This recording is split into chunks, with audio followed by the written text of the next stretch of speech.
Therese Martin was a stubborn and childish little girl. Her mother's Ellie was terribly worried about her and her future. She wrote in a letter, "As for Therese, one cannot tell how she will turn out. She is so young and heedless. Her stubbornness is almost unconquerable. When she has said no, nothing will make her change. One could leave her all day in the cellar, without getting her to say yes. She would sooner sleep there."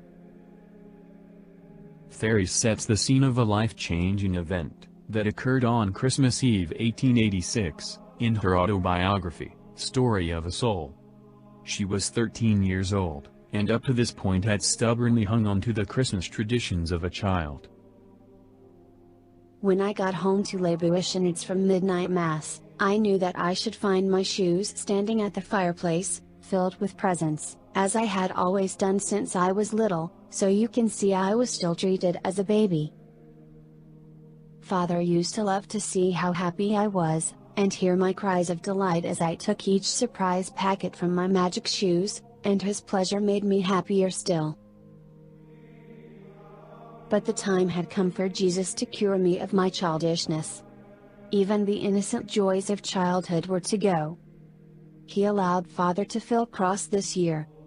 Instead of spoiling me, and as I was going upstairs, I heard him saying, "Therese ought to have outgrown all this sort of thing. And I hope this will be the last time." This cut me to the quick, and Celine, who knew how very sensitive I was, whispered to me, "Don't come down again just yet, you'll only go and cry if you open your presents now in front of Father." Typically Therese would have done just that, cried like a little baby in her usual way. However, this time was different. But I was not the same Therese anymore. Jesus had changed me completely. I held back my tears, and trying to stop my heart from beating so fast, I ran down into the dining room. I picked up the shoes and unwrapped my presents joyfully, looking all the while as happy as a queen. Father did not look cross anymore now, and entered into the fun of it. While Celine thought she must have been dreaming. But this was no dream. Therese had gotten back forever the strength of mind she had lost at 4.5. Therese would later call this her Christmas miracle.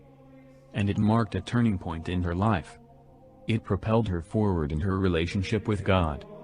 And 2 years later she joined a local Carmelite order of nuns.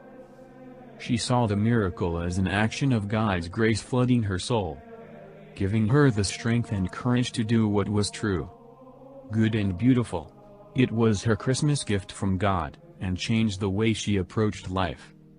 Therese finally understood what she must do to love God more intimately, and left her childish ways to become a true child of God.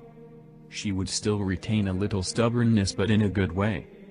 United to God's will, entrusting her life entirely to God.